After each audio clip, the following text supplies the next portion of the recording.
বিৰতিৰ পাছত পুনৰভূতি আহিছো বাতৰি মাজলৈ। দুলিয়াজানৰ জয়পুৰত বিধ্বংসী অগ্নিকাণ্ড সংঘটিত হৈছে। অইল তেল পৰিবাহী পাইপ ফাটি উদ্ভৱ হৈছে অগ্নিকাণ্ডৰ। এই ঘটনাৰ ফলত বিঘাই বিঘাই খেতিপথাৰ বিনষ্ট হৈছে। দেখিবলৈ পাইছে দুলিয়াজানৰ খেতিপথাৰৰ দৃশ্য। অইলৰ পাইপ ফুটি অগ্নিকাণ্ড সংঘটিত হৈছে দুলিয়াজানৰ খেতিপথাৰত। কৃষকৰ কষ্টৰ শইচ এইধৰণে পুৰি ছাই হৈ গৈছে অগ্নিকাণ্ডৰ ফলত। এই ঘটনা কালি সংঘটিত হৈছে দুলিয়াজানত।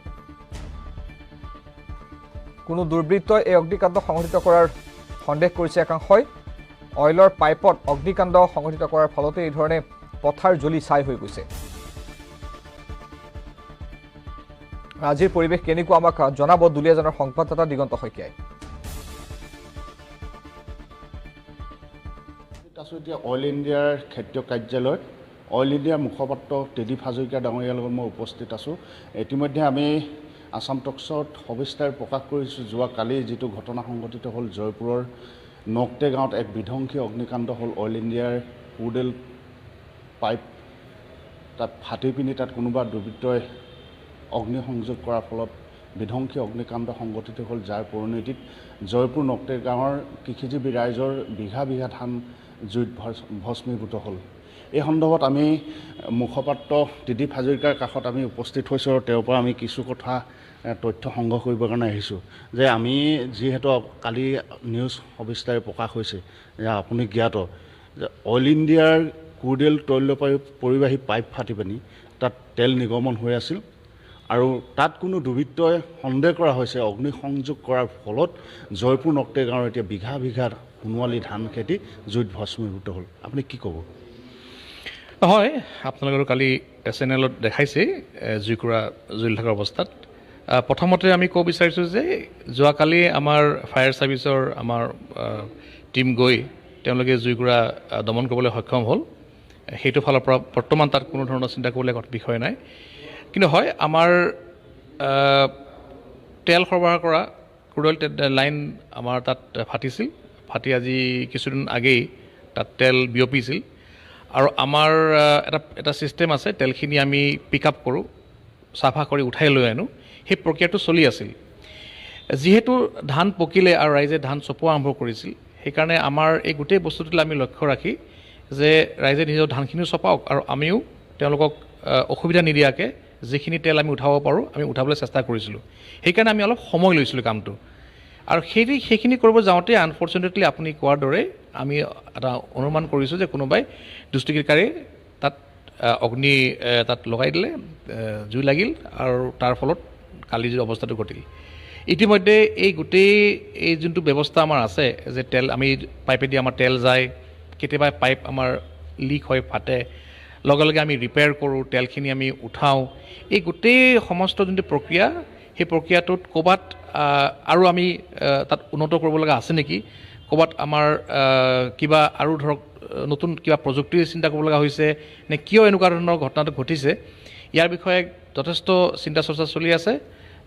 নিৰ্দিষ্ট যিকেইটা বিভাগে এই গোটেই প্ৰক্ৰিয়াত জড়িত, তেওঁলোকে গোটেই বস্তুটো কোনকেইটা বিভাগ জড়িত হৈ আছে? চব প্ৰথমতে আমাৰ জেনেৰেলি OCS অইল কালেক্টিং ষ্টেচনৰ এজন ইনষ্টলেশ্যন মেনেজাৰ থাকে, তেওঁৰ আণ্ডাৰত এই গোটেই ৱেলবোৰ থাকে। চ' তেখেত থাকিব, জ'নেল ইনচাৰ্জ থাকে আমাৰ।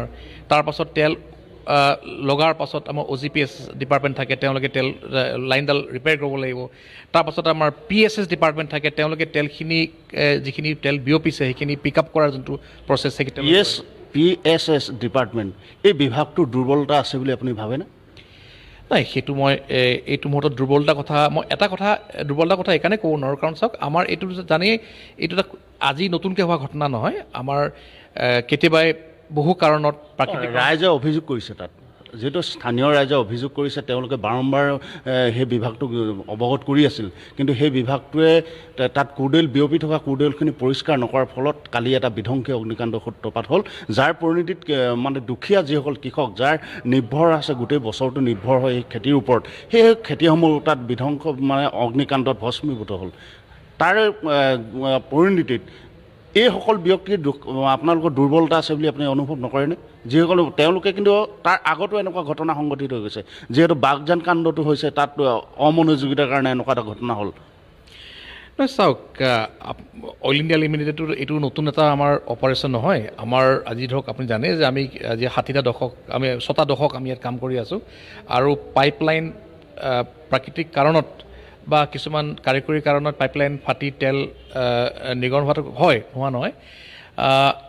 যদি ক'ৰবাত আমাৰ কাম কৰাত যদি পলম হৈছে বা ক'ৰবাত যদি আমি নিৰ্দিষ্ট কিবা এটা কাম সময়ত নকৰাৰ যদি গাফিলতি দেখা পায়, আমাৰ মেনেজমেণ্টে উপযুক্ত তেওঁলোকৰ ওপৰত ব্যৱস্থা গ্ৰহণ কৰিবনে? যি আপুনি PSS যিটো বিভাগ বুলি ক'লে, সেই বিভাগটো মুৰব্বীৰ ওপৰত আপোনালোকৰ অইল কৰ্তৃপক্ষই আপোনালোকে ব্যৱস্থা গ্ৰহণ কৰিবনে? চাওক, মই ক'লোঁ যে নিৰ্দিষ্ট PSS বিভাগ বুলিয়েই নহয়, ইয়াত কেইবাটাও বিভাগে এই গোটেই প্ৰক্ৰিয়াত জড়িত হৈ থাকে, প্ৰত্যক্ষ পৰোক্ষভাৱে কেইবাটাও বিভাগ জড়িত হৈ থাকে। সেইকাৰণে এই গোটেইকেইটা বিভাগৰ লগত এই গোটেই প্ৰক্ৰিয়াটো ক'ত কেনেকৈ কি হৈছে, কিয় জুই লাগিব পালে, কিয় সময়ত হয়তো তেলখিনি আমি কালেক্ট কৰিব পৰা নাই, এই গোটেইখিনি কথাৰ ওপৰত ইতিমধ্যে আমাৰ ছিনিয়ৰ মেনেজমেণ্টে, টপ মেনেজমেণ্টে আলোচনাত বহিছে। তেওঁলোকে গোটেইখিনি তন্নতন্নকৈ তেওঁলোকে পৰ্যবেক্ষণ কৰিছে। বাৰম্বাৰ কিন্তু এনে ঘটনা সংঘটিত হৈ আছে, আৰু যাৰ পৰিণতি আছে অইল ইণ্ডিয়াৰ কৰ্মক্ষেত্ৰখনৰ ওপৰত ৰাইজৰ কিন্তু আস্থাটো অকণমান কমি যোৱা নিচিনা নকৰে, কিন্তু এই এনেকুৱা এটা ঘটনা পুনৰাবৃত্তি হ'ব। চাওক, আমাৰ এটা ইণ্টাৰনেল ছিষ্টেম এটা আছেই, যে যেতিয়া কিবা এটা ঘটনা হয়, দুৰ্ঘটনা হয়, হোৱাৰ কাৰণটো কিয়, প্ৰাকৃতিক কাৰণত হৈছে, কাৰিকৰী বিফলতা নে কাৰোবাৰ হেমাহি, এই গোটেইখিনি আমাৰ ছিষ্টেম বেছ এটা এপ্ৰ'চ আছে, মেনেজমেণ্টে চাব। আৰু ইয়াত যদি কাৰোবাৰ নিৰ্দিষ্ট এজন বিষয় বা কাৰোবাৰ কোনোবা কৰ্মচাৰীৰ গাফিলতিৰ কাৰণে এনেকুৱা ধৰণৰ ঘটনা যদি ঘটিত হৈছে, তেনেহ'লে বিহিত যি ব্যৱস্থা ল'ব লগা আছে নিশ্চয় মেনেজমেণ্টে ল'ব। আপোনাৰ কিমান বিঘা কালি ধান নষ্ট হৈছে কৃষক? মোৰ একজেক্ট তথ্যটো মোৰ হাতত নাই। আমাৰ ছেফটি বিভাগে তেওঁলোকে গোটেইখিনি মুয়াইনা কৰি আছে। আপোনাক এদিন দুদিনৰ পাছত মই তথ্য দিব পাৰিম। হয়, পৰৱৰ্তী সময়ত আপোনালোকৰ কেনেকুৱা ধৰণৰ ব্যৱস্থা হ'ব? সেই কৃষিজীৱী ৰাইজসকলক আপোনালোকে যিটো ক্ষতিপূৰণ দিব লাগিব, বা সেই পথাৰখনত অনাগত দিনত কৃষি হয় নে নহয়, যিহেতু তাত কুৰডেল সোমাই গ'ল, গতিকে কুৰডেল সোমাই যোৱাৰ পিছত মাটিৰ যিটো উৰ্বৰতা, এই উৰ্বৰতাটো নাশ হৈ যায়। গতিকে এই কৃষকসকলৰ ওপৰত আপোনালোকে কেনেধৰণৰ ব্যৱস্থা গ্ৰহণ কৰিব? এইটো আমাৰ ছেট ছিষ্টেম, ছেট প্ৰচেছ আছেই। প্ৰথম কথা, যিখিনি কম্পেনচেশ্যন তেওঁলোকে প্ৰাপ্য কম্পেনচেশ্যন তেওঁলোকে পাবই। আৰু আপুনি দ্বিতীয় যোনটো আপুনি প্ৰশ্ন কৰিছে, মাটিৰ উৰ্বৰতা বা দীৰ্ঘম্যাদী ইয়াৰ কিবা ইম্পেক্ট হ'ব নেকি, সেইখিনি আমাৰ এটা ছিষ্টেম আছে। অসম এগ্ৰিকালচাৰ ইউনিভাৰ্চিটিৰ আমি সহায় লওঁ, আমাৰ আৰু পেনেলত এক্সপাৰ্ট আছে, তেওঁলোকে জেগাত যাব, চাব, আৰু সকলোৱে গ্ৰহণযোগ্যভাৱে আমি ইয়াৰ এটা সমাধান ওলাম। এনে ঘটনা পুনৰাবৃত্তিটো হোৱাটো আপোনালোকে কামনা কৰেনে? ধৰক ৰাইজৰ এনে ক্ষতি হওক, অইল ইণ্ডিয়াৰ বদনাম হওক, যাৰ কাৰণে অইল ইণ্ডিয়াৰ হাৰেছমেণ্ট হওক, এই বিভাগটোক পুনৰ আপোনালোকে সুসংগঠিতভাৱে গঠন কৰাৰ ক্ষেত্ৰত আপুনি কেনেকুৱা ব্যৱস্থা গ্ৰহণ কৰিব? চাওক, এনেকুৱা ধৰণৰ ঘটনা কোনো নিবিচাৰে। যিহেতু আমি তেল আৰু গেছৰ লগতে আমি জড়িত, সেইকাৰণে সাধাৰণতে আমাৰ দুৰ্ঘটনাবিলাকত সাধাৰণতে তেলেই বিয়পা দেখা যায়। আমি কেতিয়াও নিবিচাৰোঁ, সেইটো প্ৰাকৃতিক কাৰণেই হওক বা দূষিৰ কাৰণে হওক বা আমি নিজৰ কাৰণে নহওক কিয়।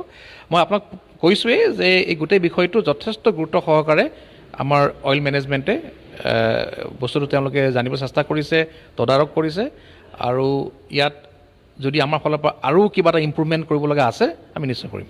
হয়, আমি উপস্থিত আছোঁ এতিয়া অইল ইণ্ডিয়াৰ মুখপাত্ৰ ত্ৰিদিপ হাজৰিকাৰ লগত। ইতিমধ্যে তেখেতে জয়পুৰ যিটো ঘটনা সংঘটিত হৈ গ'ল, বহু কৃষকৰ আচলতে কালি সোণোৱালী ধানৰ ওপৰত অইল ইণ্ডিয়াৰ কুৰডেল পৰিবাহী পাইপ ফাটি পিনি জুই সংঘটিত হ'ল। কোনো দুৰ্বৃত্ত তাত অগ্নি সংযোগ কৰা বুলি সন্দেহ কৰা হৈছে। গতিকে এনে ঘটনা পুনৰাবৃত্তি যাতে নহয়, তাৰ প্ৰতি তেওঁলোকে দৃষ্টি নিবদ্ধ কৰিব বুলি ইতিমধ্যে আছাম টক্সৰ দৰ্শকসকলক অৱগত কৰিছে। আৰু ক্ষতিপূৰণৰ যিখিনি ব্যৱস্থা আছে সেইখিনি খুব তৎকালীনভাৱে অইল ইণ্ডিয়াই কৰিব। আৰু তৎসত্ত্বেও কিন্তু বাৰম্বাৰ এটা অভিযোগ উঠি আহিছে যে অইল ইণ্ডিয়াৰ যিটো কুৰডেল তৈল পৰিবাহী পাইপ, বিভিন্ন সময়ত দেখা যায় যে তাত নিগমন হৈ থাকে, কিন্তু সেই তৈলখিনি বা কুৰডেলখিনি উঠাই ননাৰ কাৰণেই এনে ঘটনা সংঘটিত হয়। সেই বিভাগটোৰ ওপৰতো অইল ইণ্ডিয়াই নিশ্চিতভাৱে এক ব্যৱস্থা গ্ৰহণ কৰিব, তাত যদি কোনোবা বিষয়াৰ হেমাহি হৈছে। এই কথাখিনি মুখপাত্ৰজনে অৱগত কৰিছে। আমি এতিয়া আছাম টক্সৰ মজিয়াৰ পৰা আজিলৈ এই সাক্ষাৎকাৰৰ পৰা আমি অনুষ্ঠান সামৰিছোঁ। মই উপস্থিত